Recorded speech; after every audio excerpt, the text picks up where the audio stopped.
Hello, everyone, and welcome to Celebrating Cinema, a podcast for the love of cinema. While I have your attention, it would be great if you could leave us a review. It really helps other film lovers find us.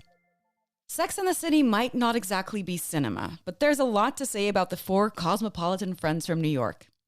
Hugo recently watched the show and the universally hated movies for the first time and is going to sit down with longtime fan Kiriko to talk all things Carrie, Miranda, Charlotte, and Samantha. Here's Hugo and Kiriko. Hugo, hello. Hey, it's been a while. Welcome back. Thank you so much. I'm happy to be here. It's really been a while. Yes, we're so back. You're so back. I have been here for so long, but you're so back. We're so back. I want to ask you if you've watched anything beautiful lately. Well, actually, yes. I'm recently doing a deep dive again in the works of Adam Curtis, a British documentary journalist who works for the BBC, who makes a lot of these like super intense, kaleidoscopic political documentaries about how a thing that happened in the 1950s in Saudi Arabia has, you know, inspired the events of 9/11 and so forth, like huge political things.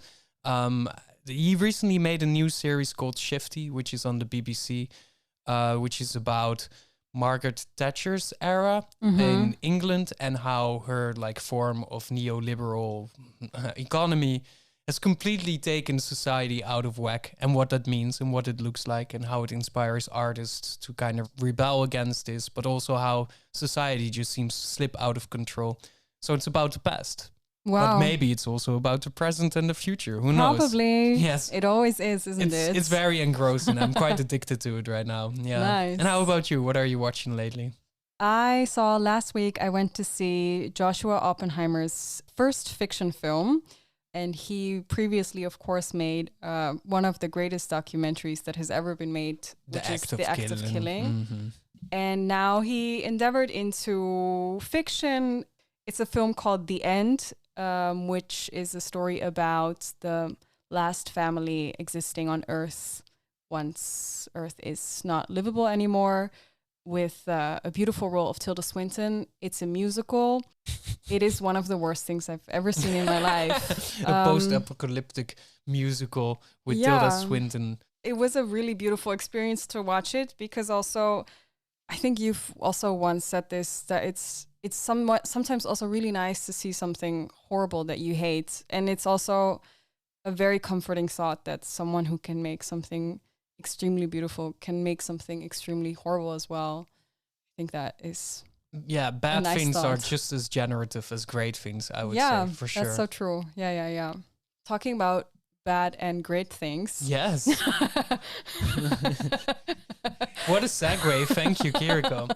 Yeah, we'll be talking about Sex and the City and the Sex and the City films and not just about Like That yeah, exactly. Today. Also about And Just Like That. Yes, which I'm extremely excited about, and I prepared a little cold open. And for full disclosure, this cold open is based on an article that I recently wrote for Little White Lies about Sex and the City 2, a film from 2010 that I got quite obsessed with because it is bad.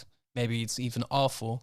But in that sense, I would say the film is also genius. So I'll try to convey that a bit in this cold open, and then we'll dive into a fantastic universe that I beforehand was a complete stranger to, and now I'm completely obsessed with. Yes, please. This year, I finally immersed myself into the glamorous world of Sex and the City. A utopian parallel dimension based on the writing of Candace Bushnell, in which a weekly sex and dating column in the fictional The New York Star affords Carrie Bradshaw, of course Sarah Jessica Parker in her defining role, a seemingly infinite amount of Manola Blahniks, boozy brunches, and a gorgeous rent-controlled brownstone apartment on Manhattan's coveted Upper East Side. I immediately became obsessed with the trials and tribulations of Carrie and her friends Charlotte, Miranda, and Samantha. My heart ached for the impossible love triangle Carrie finds herself in between Wall Street enigma Mr. Big and hippie adjacent loser Aiden. I drew inspiration from Charlotte's pursuit of the perfect marriage. I thrived on the sexual escapades of the fearless cougar Samantha, and as a freelance writer, I deeply related to the professional ordeals of Miranda. Perhaps surprisingly, my boundless admiration for these characters also extends to their most outrageous adventures in their second big screen outing, Sex and the City 2, a film from 2010. A film also so universally derided that its harshest reviews have become more iconic than the botched movie itself. As Linda West penned in her ultimate takedown, and I quote, "Sex in the City 2 takes everything that I hold dear as a woman and as a human and rapes it to death with a stiletto that costs more than my car." That's a fair point. And as the third and last season of the Lon in the Tooth spin-off series, and just like that, reaches its own shit-stained finale, if you know, you know, I decided to write a big piece for Little White Lies about how the direness of Sex in the City 2 is in fact maybe genius. A piece in which I try to honor the hilarious, exhilarating, and at times baffling journey that is traversing the Sex in the City verse. And that's why we are here now, to discuss what is arguably the greatest TV show on earth, to share our admiration for Carrie and company, and to explore the strange theatrical releases and spin-off series that have spawned out of this magnum opus of glitter and glamour. Which immediately, Kiriko, raises the question, what is your relationship to Sex in the City? Sex and the City is one of the most important things in my life. I think about Sex and the City at least once a day. And this is your Roman Empire. This is absolutely 100% my Roman Empire.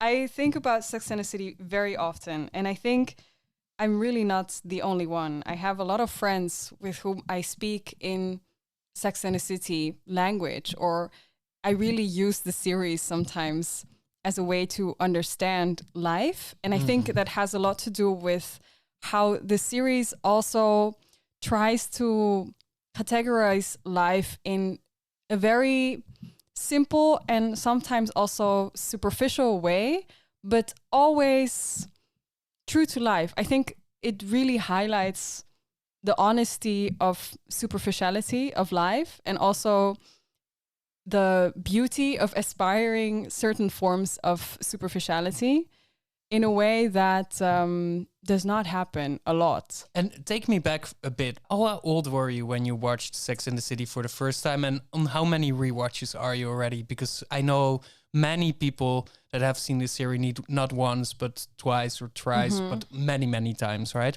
Yes, definitely. I think I started watching Sex and the City around the age of 17, 18. And I started rewatching a lot when I moved to Italy. When I was 18, I moved to Italy, and my way of learning Italian was buying all 6 seasons on DVD, which were all dubbed in Italian. Fantastic. And I knew all the lines of all the girls, so I would hear it in Italian, know what they would say, and then that would be my way of learning Italian. And that's when I watched it really on loop. And it was the beginning of when I was in Italy, so I had no friends. I just had Sex and the City. And then it became, my foundation. And I think I rewatch it once a year. Fantastic. Yeah. You know, you have to imagine that as a straight guy, that very often, you know, in life, you will encounter moments where people talk about Sex in the City, but that you don't really have a lot to chip into the conversation. Do you, as a straight guy, often have... Inadvertently, you will be in conversations with people that find it, again, the greatest TV show on earth, and that will, you know, ask each other in company when you need new people. Are you a Carrie? Are you a Miranda? We'll get to there as well, of course. Yes. But somehow it was never a thing that I watched. And then last year... What was the... Well, last year with my girlfriend, we were talking about it, and she is an avid Sex in the City watcher. She's already on like 7 rewatches or something. So I said, I've never seen it, and she was shocked. How in your entire life, I'm 32 now, have you never seen Sex in the City? We'll start now. Yes. And I'm so insanely grateful. What an incredible gift it was, because we started watching, and I became almost more obsessed than her. And, you know, this is why I find it so interesting that you say that it's such a comforting series, because suddenly I realized something incredibly important, that Sex in the City in this, let's say, secular, a-religious world has become somewhat of a Bible. It's a guidebook, a handbook that can give you some pointers as how to live life. In New York, they say you're always looking for a job, a boyfriend, or an apartment. I've been dating since I was 15. I'm exhausted. Where is he? Who, the White Knight? Sometimes it's hard to walk in a single woman's shoes. That's why we need really special ones to make the walk a little more fun. Have you ever been in love? Abso-fucking-lutely. What it did for me was a couple of things. First of all, it immersed me in a world of frank conversations between very fascinating, multifaceted women that are so open that it gave me an exceptional insight in the psyche of the opposite sex, and not to talk too much in binaries, but this was just simply all of these cultural touchstones and references I never had access to. Yeah. And now I find myself in funny situations because whenever I can talk with new people about things that they like, and it is, of course, quite, female coded, or it's very, let's say, gendered, who is the main audience that is being catered in Sex in the City, which I also want to completely dispel because I think the entire population should watch Sex in the City. I agree. Period. But whenever I am in a conversation with other people that identify as non-male or also as non-straight, then I can often raise the notion, and what do you guys think of Sex in the City?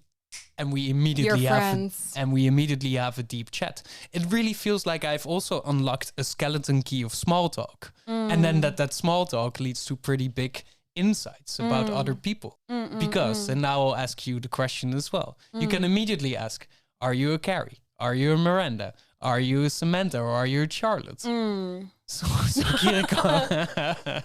I think I'm a Miranda, but I think essentially everyone is always a Carrie, but would not like to admit it. Yes, because canonically, Carrie is the protagonist of the series, and I would say that she has an incredibly rich and fascinating interiority, but she's also just such an insanely insecure and messy bitch. Yes. She makes so many awful choices in her romantic life, in her professional life, in the way that she treats her friends, in the way that she presents herself. Yeah, she's a horrible person. And I think as you grow older, when I watched this for the first time, I didn't realize this at all. But as you grow older, you see more and more of her flaws, and you hate her more and more. And also you start understanding that every time you hate her, you have been her in some moment in your own personal life, which I think comes back to what you were saying about how it is a religion in and of itself, because it's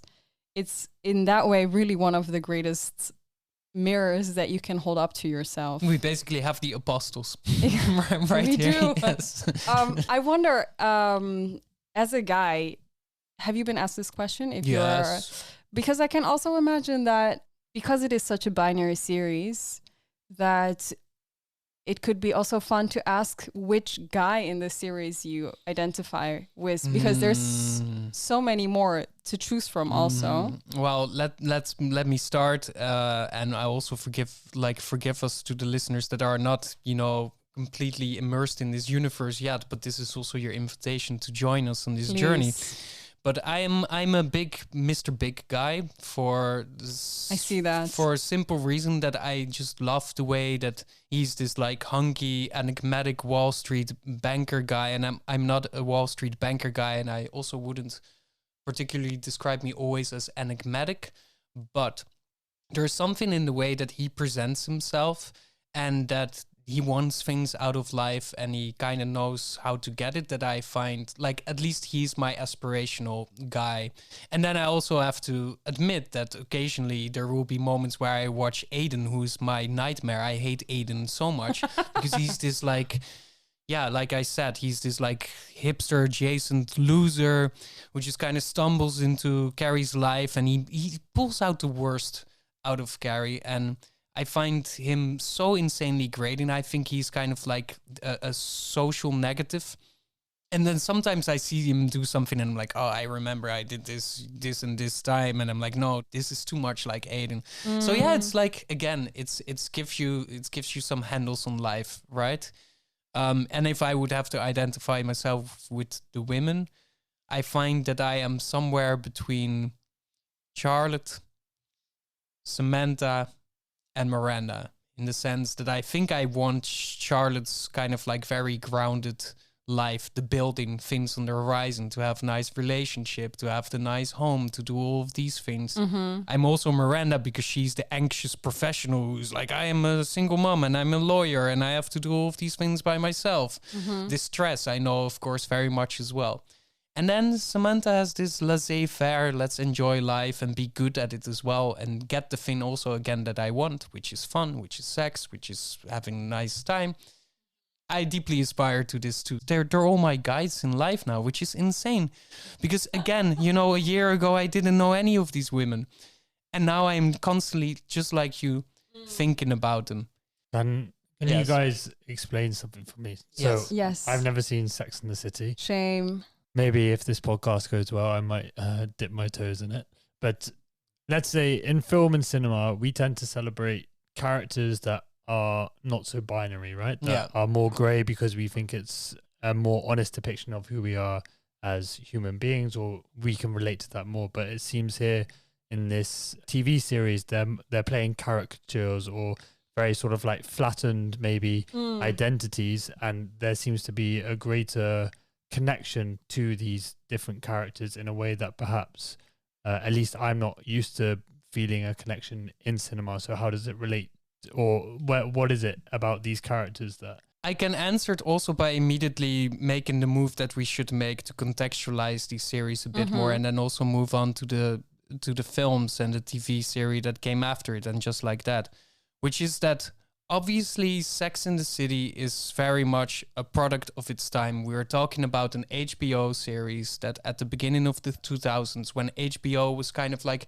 really becoming the hallmark of prestige and quality television with very multi-layered, complicated characters. I'm talking The Wire, I'm talking Tony Soprano, of course, in The Sopranos, etc. This series has remarkably walked the line between the old TV, where you have sitcom kind of like comedy situations where people are very easily identifiable, and is more what we call now prestige TV. And it constantly traverses back and forth a bit between these two modes, to the point that the episodes itself can play out like a sitcom, because there will be an overarching kind of like maybe sub-theme or kind of like big joke with a big payoff at the end that will happen. And all of these characters, you know, so you kind of know how they will respond to certain uncomfortable social situations of what it's like to navigate life in the elite circles of Manhattan.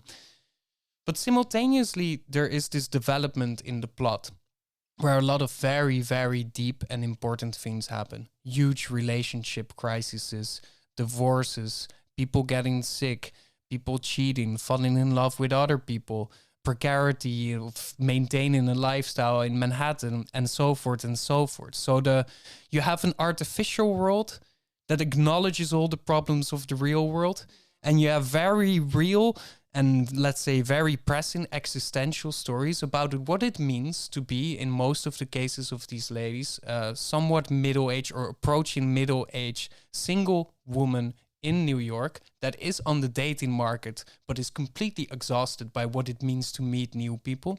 And then you have all of these artificialities again slipping into these real narratives. And this dynamic, this push and pull between these two, you could call them extremes, are so incredibly complementary in this series. And I was completely taken aback because some of these episodes, it's beautiful writing, are stunning. Yeah. And also never forget that at the beginning of the series, it looks amazing because it's shot on film, of course, because that's the era, but it's shot on location. They spent so much money to be on actual Manhattan locations. This is where in some cases most of the budget would go to be in an actual restaurant, to be on the actual corner of Fifth Avenue, to be in the actual stores where they buy all of their designer bags and designer shoes. So you have this artifice and again this realism constantly intermingling. And I think to add on to that, I think one of the most beautiful things, and eventually also the downfall of Sex and the City, is that it's completely apolitical. All the pain and the problems and also the pleasure of what these women go through have absolutely nothing to do with politics, because of course they're elite women who dabble in money and never really have a real problem to struggle about. It's utopia. They live in utopia. And then of course that is also the criticism that the series later receives, so then they try to make it completely political, but we'll talk about that in a minute. And I think therefore the problems that they talk about, because they're not political, are still very fundamental, because the series is about sex, but then it is really mostly about only sex. So there's a whole a whole episode that you talk about why you're not able to talk with your partner or flirt about not wanting to give a blowjob. And then you talk about it for 25 minutes in a most fundamental, open, beautiful way. And that is the main issue that you talk about. Exactly. It's like, the adagium that it's like everything is about sex in life, money, work, power, all of these things, except sex itself. The sex is also always about something else, right? And this series knows this very well, and also knows that everything around it is basically window dressing for all of these existential conversations. And by the virtue of it being somewhat apolitical, because they live in this nice bubble of Manhattan, it's a recurring joke that they don't want to leave Manhattan. And there's a couple of episodes where they have to leave Manhattan because they go on a girls' trip to like Atlantic City or to LA or this and that. And things always go awry. In the classic sitcom goes on holiday episodes, things always go wrong, and they want to escape as soon as possible back to Manhattan, right?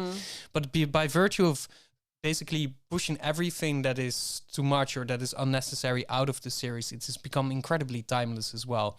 And again, here we see an interesting irony, because if you look at the early Sex and the City episodes that were so... And never forget, this is also mostly due to Sarah Jessica Parker, who was a fashion icon, who was very much locked in the cultural and fashion scene of Manhattan in the 90s and continuing onwards, of course, also in the 2000s. They were always right on the mark what the cultural zeitgeist in this moment was. They wrote it. They made the script. But there's a new podcast series by the actress Kristen Davis, who plays Charlotte in the series. The podcast is called Are You with Charlotte? And she interviews a lot of the people that were involved in making the series. And she goes episode by episode through the entire series. And then she will invite new people for a new episode to talk about, well, what was your experience? And how did you work on this episode? Etc., etc. And then she's talking with one of the screenwriters for about the first season. And they say, like, when we were making this series and we were writing the script and we were shooting it, we felt like we were ahead of the time. And then it would launch on HBO, it would premiere. And then some of the things that we would kind of sign towards, that we would, put on the table as a conversation piece, like some uncomfortable sex things or as a fashion phenomenon or whatever, anything that might happen, people would start to copy it. It would manifest itself in Manhattan. So for a pointed moment of time, they were making the script. They were the zeitgeist. They were before the zeitgeist, which is absolutely incredible if you think about the cultural impact that this text, this Bible, has made, which also justifies that we're talking about it now, because it has influenced so many things afterwards. It has influenced a lot of indie filmmakers. It has influenced, of course, Lena Dunham, who with a series like Girls has made a series about young women who have watched Sex in the City, basically, and are trying to figure out their lives for themselves. Want to have the Carrie Bradshaw life, but it doesn't look quite like that in reality, right? So it's been incredibly influential, but now we're talking about it also from the perspective of hindsight. We're looking at it from the rear view mirror, because in the last year, we've had the final seasons and final episodes of And Just Like That, the spin-off series in which all the ladies are even older. We're talking Sarah Jessica Parker in her 60s plus onwards. And we have the two films, which is what triggered my piece. And I would love to talk about it a bit more. Okay, let's put it very bluntly. The first film was very important to capitalize on the success. And it's a very, let's say, important film because it does something that we have discussed very often in this podcast. It capitalizes on IP, on these franchises that are too big to fail. And then you can basically make a semi-soulless cash grab, and you know that people are going to run to the box office to go watch the film. It was a success, of course. Then we have the second film. When did this come out? Do you know? The first film was 2008. The second film is in 2010. And this film, the first one people kind of like because they do something smart. The first film is basically, if you would condense the narratives of an entire season of these big romantic relationships that are developing or that are digressing, and you condense it within the framework of 2 hours. Sex and the City 2 did the opposite. They took the idea, what if we basically have one episode, like for instance, the girls going on a road trip, and we make it a 2.5 hour film. I think we need some glamour. 1 week in Abu Dhabi, all expenses paid for all 4 of us. Get out of town. My point exactly. I can hear the decadence calling. I don't think we're in Kansas anymore. It's insanely long. It's very strange. It looks somewhat disgusting because it has a very strange hybrid of celluloid cinematography and very weird digital post-production. It's a remarkable film to watch. But then it expands this what is essentially a very loose narrative into 2.5 hours. Summarize what happens in this film. Yeah, so my entire thesis that I have wrote is that Sex in the City 2, first and foremost, is the most ultimate time capsule, again, of its era, but maybe against its own wit. The people are not in control anymore like they were with the early seasons about what is the zeitgeist, but it is almost a soulless copy, a simulacrum of what was happening in that time, and that makes it an honest representation of life in 2010.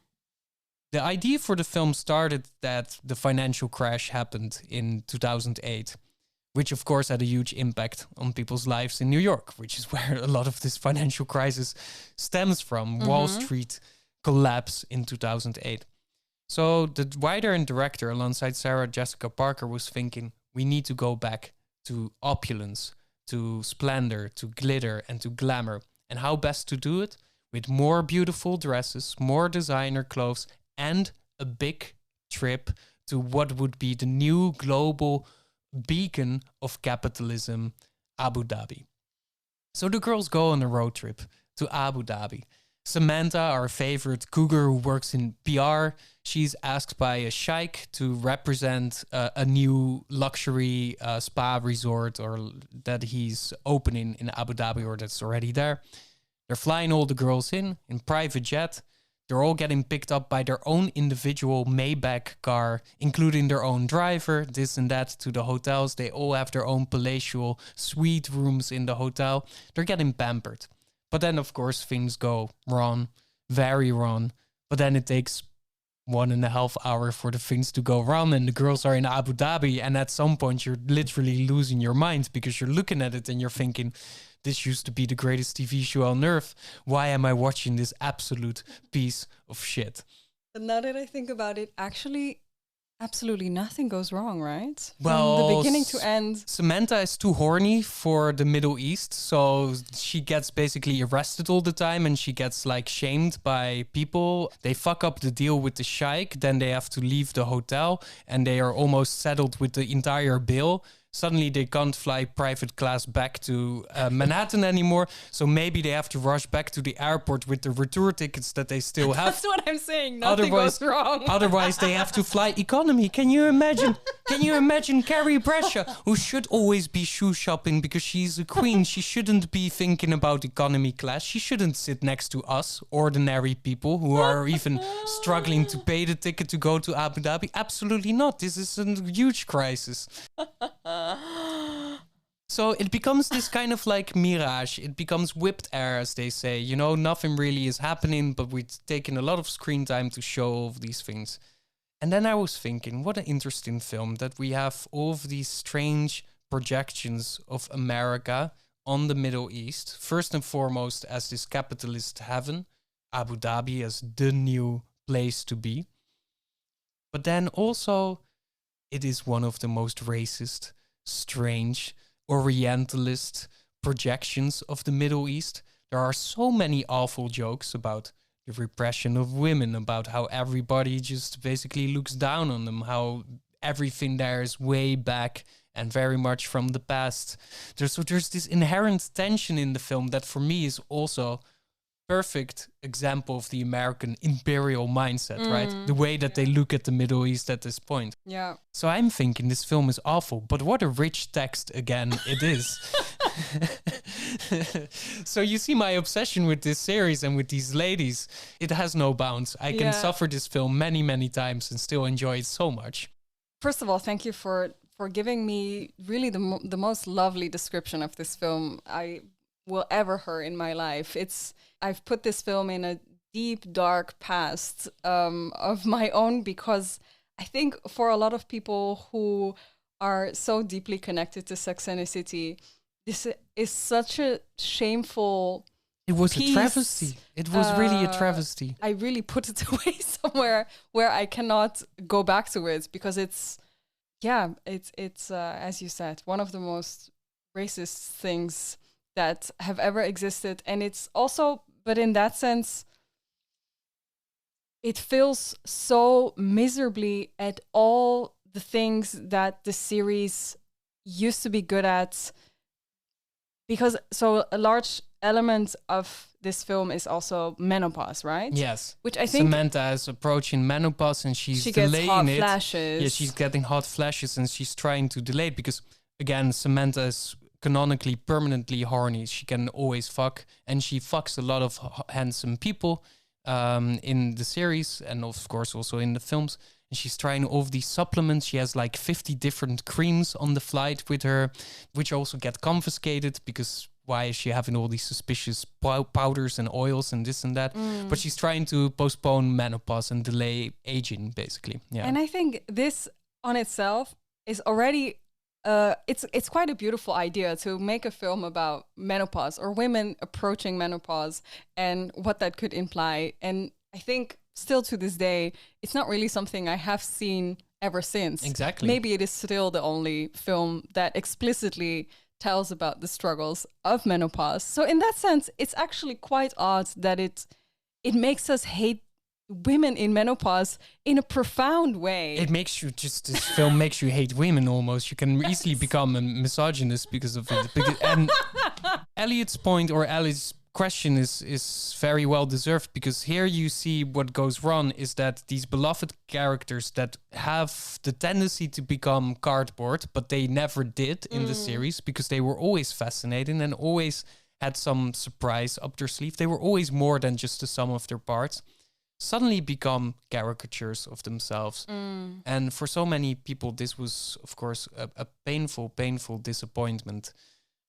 For me, again, it results in a lot of almost, let's say, political analysis. What is going wrong here? Do you have a favorite moment in the film that you think for you really sort of concentrates what this film does for you, or at least how it becomes this capsule of this moment in time in America? Well, it's like I said, how it tries to fight basically the Depression era by throwing all of this wealth on the screen, and then how it actually fails to show what it gives them, and what it actually takes away is their friendship, which I find very interesting. Because what you can say a lot about these women, and they're very different. They make very different choices in life. But in the series, they are always friends. They are always good friends. And then in this film, they are in their own cars. They're in their own hotel rooms. They're completely isolated from each other. It's like they're atomized. And they get in fights constantly, and they are pissing each other off. Like they are on the souk, on the like spice market. And Charlotte wants to buy a souvenir for a lovely family because her lovely husband is at home and the kids and this and that.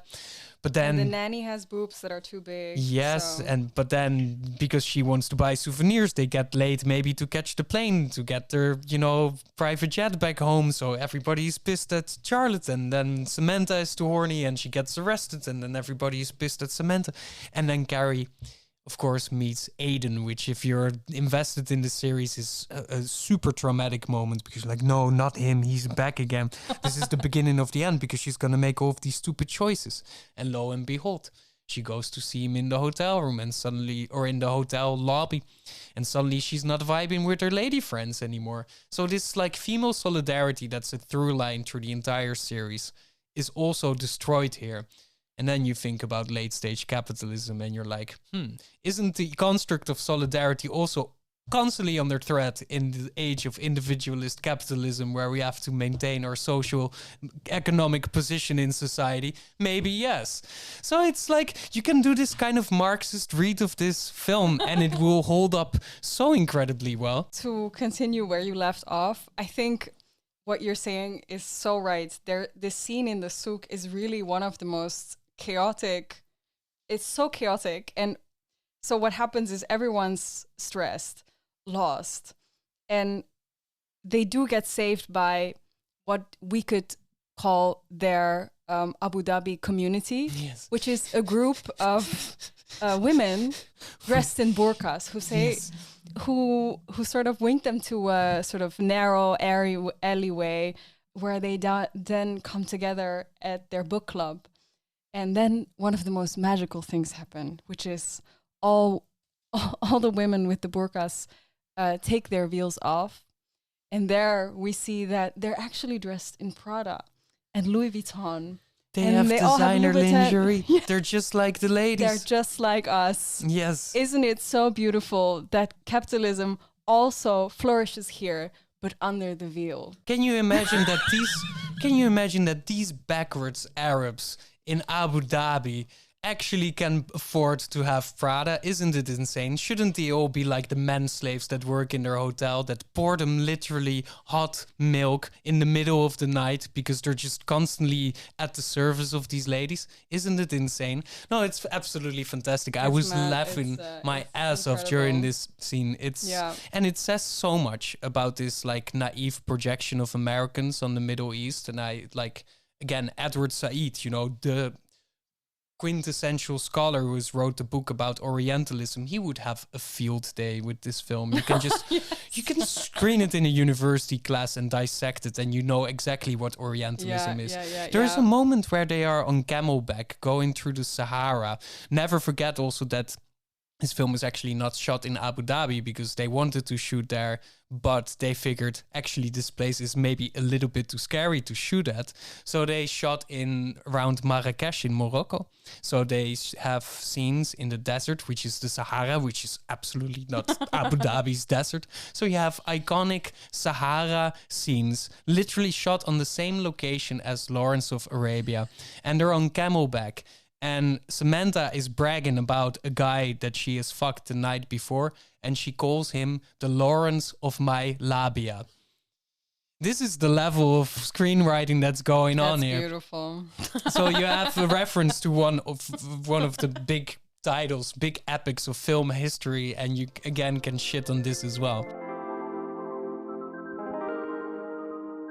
From here on, things really go to shit, right? Because this movie gets heavily criticized for all things Like that I said, it's wrong takes everything that I hold dear as a woman and a human and rapes it to death with a stiletto that I can't afford. It really does that. And as great as Sarah Jessica Parker and what's the director's name? Michael Patrick King are, they take this criticism extremely too hard. seriously. Yes, they take it too hard. They take it too hard. They really try to do their best to make it everything that it has never been, which is, and just like that.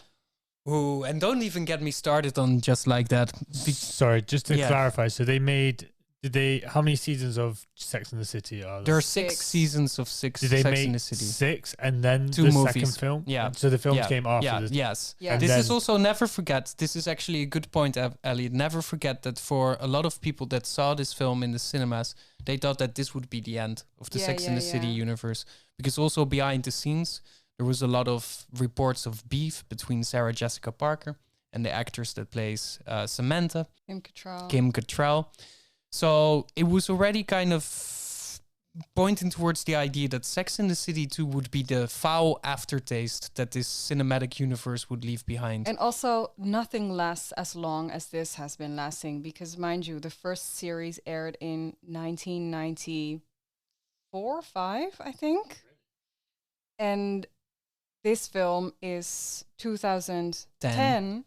And just we like are that, in 25. and just like that came in 2016-ish, the first series, or 2020, I don't know. 2020, because it's yes. it's 21, because it's the masks and everything. It starts Yes. with masks. Yeah. So yes, for the longest time, people think this is the end, and then they go back to the writing room and they decide we have one more series in us.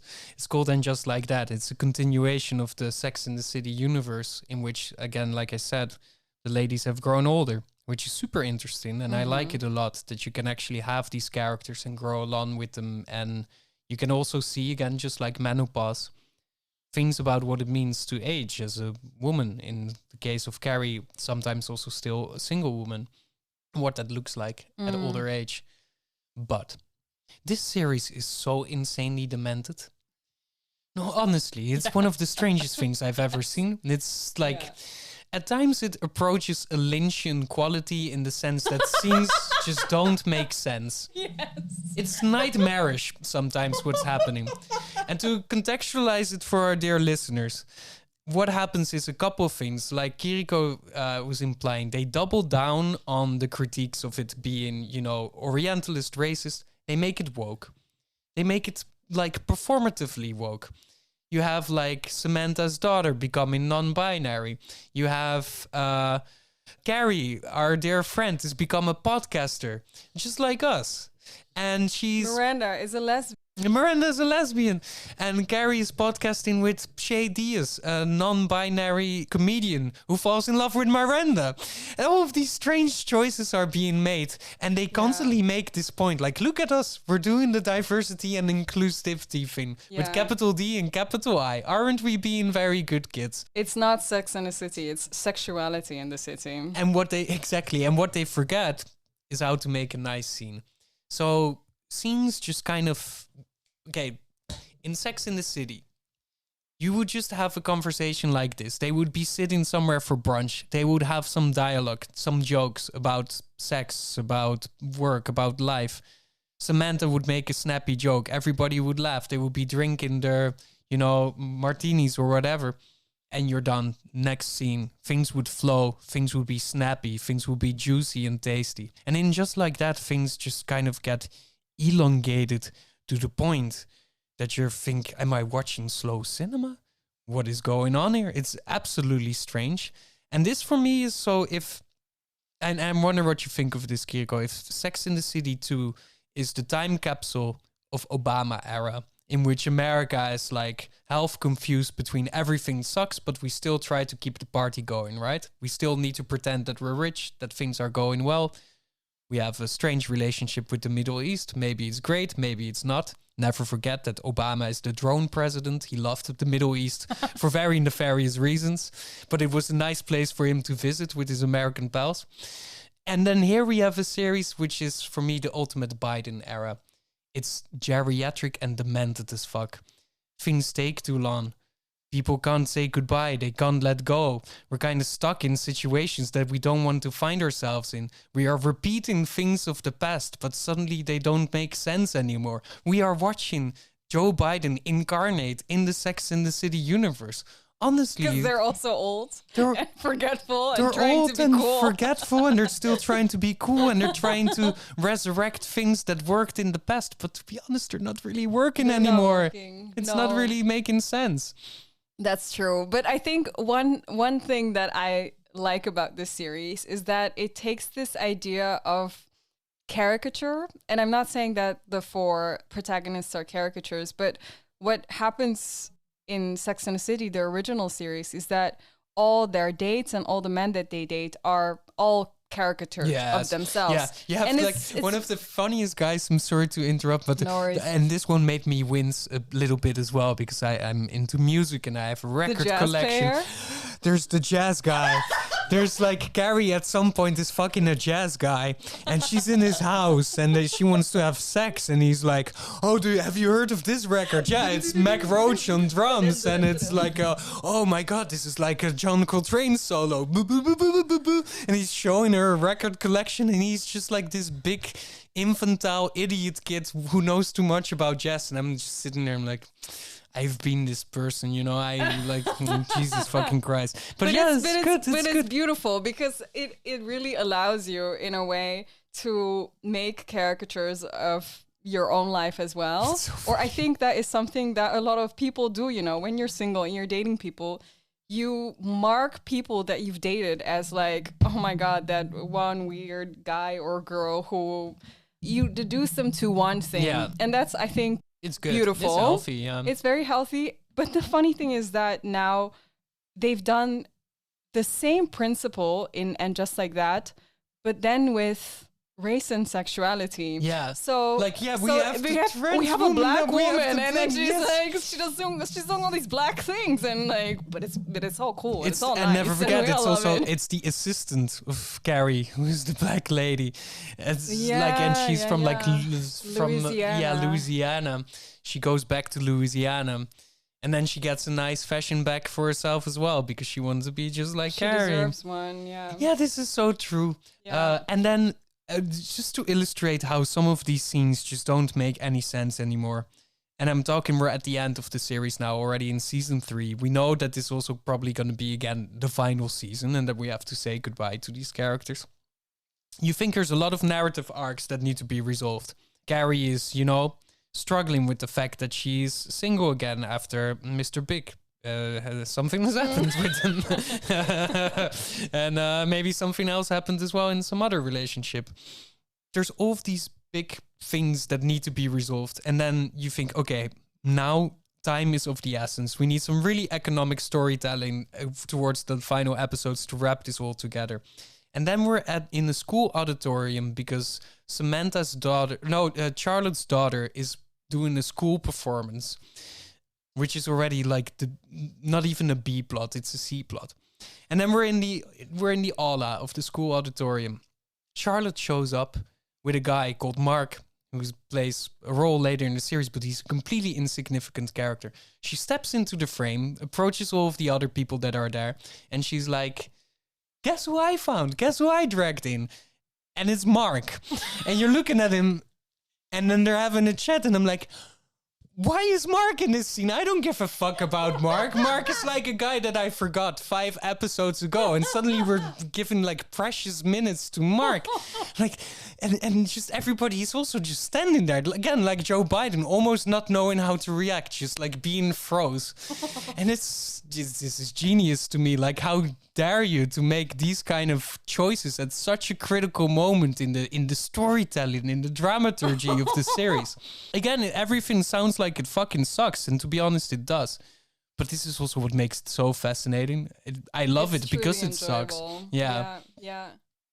You've said before how the TV show is a time capsule, or the film itself represents a particular moment in time, but from this conversation, it feels more like it maps the trajectory of not only America, but sort of liberalism in America, and the mindset of it, of how like in the 2000s, it saw itself as super democratic, super accepting and free and individual and all these things. And then in 2010s, it's having a sort of reckoning with that. And the 2020s are sort of like the consequence of having to live with that, because it seems quite clear that this is a perfect thesis. This is literally what it is. And in the beginning, they're so fluid in navigating the social fabric of Manhattan, and they take such great pleasure out of it. And again, it really is utopia. They have not a single worry in the world except for the fact that they, you know, want more fulfillment in sex, in romance, in marriage, in this, and in work. But these are like secondary concerns because everything else seems to be going quite great, right? They're just enjoying the ride. And yeah, exactly. Then at some point, things stop making sense and they kind of cave in from the inside. And then now we're at this point where they feel out of whack as well. They're out of touch with the younger generation, with the people around them. Their friendship is under threat as well. So yes, it's in that sense, again, a super honest reflection of the political trajectory of a lot of people, of like a baby boomer generation as well. It's interesting you said it's the original TV series is apolitical, and yet the series and structure of the show itself can't escape politics, and it's forced to confront it in a way. And I think that's quite clear of what's happening in perhaps society, right? That we've avoided politics for so long, and now it's coming in on us.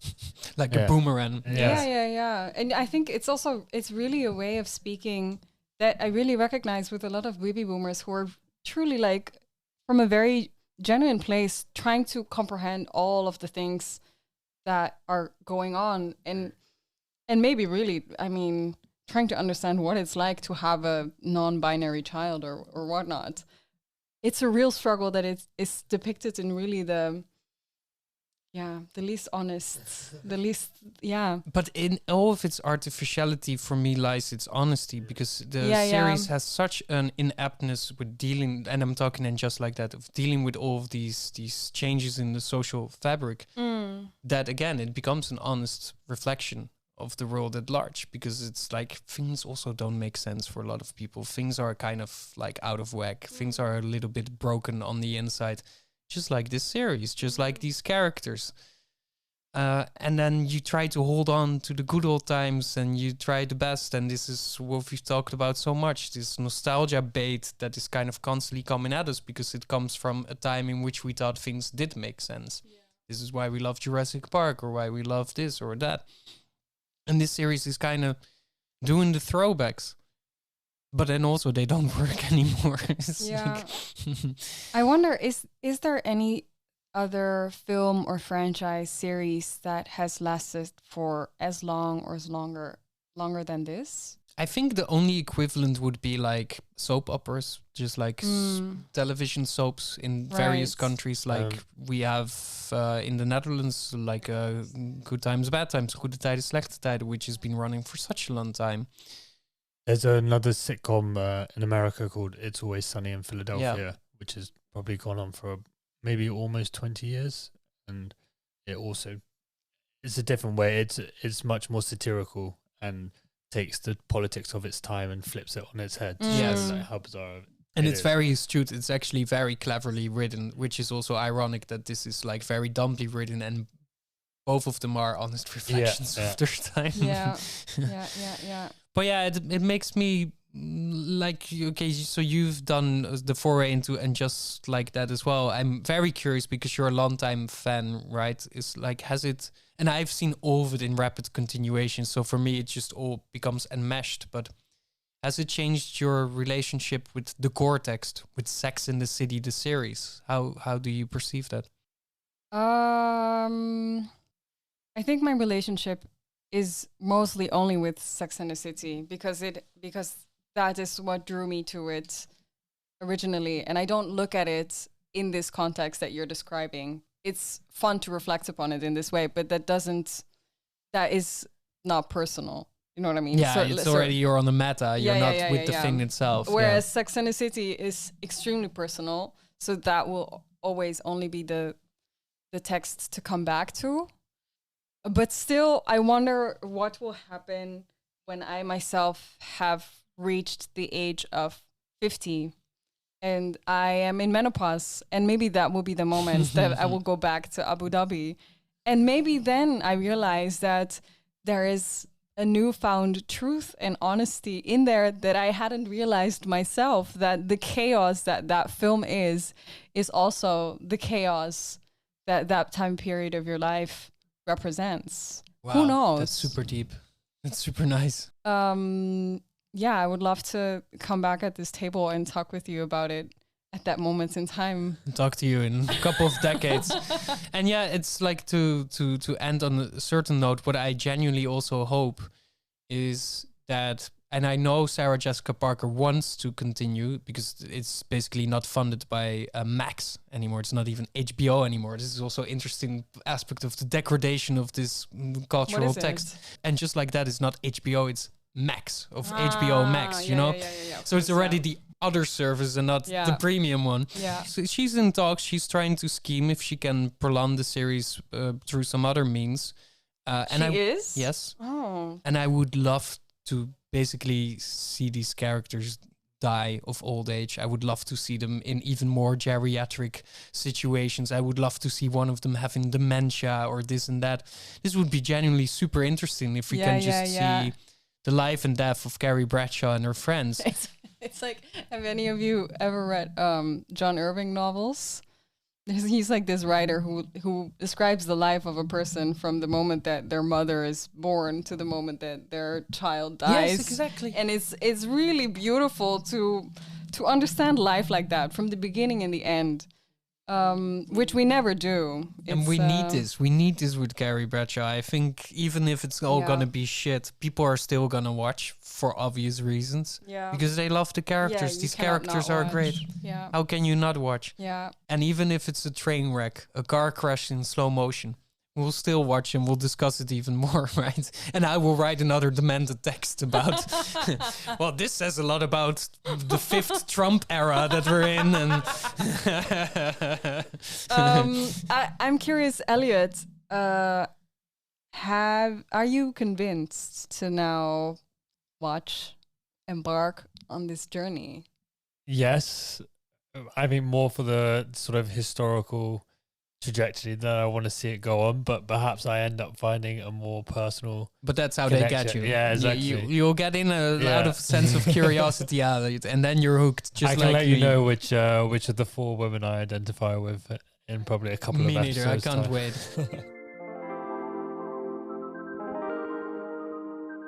Stay connected with us at Celebrating Cinema and Lab by following at Lab111 on Instagram and Letterboxd.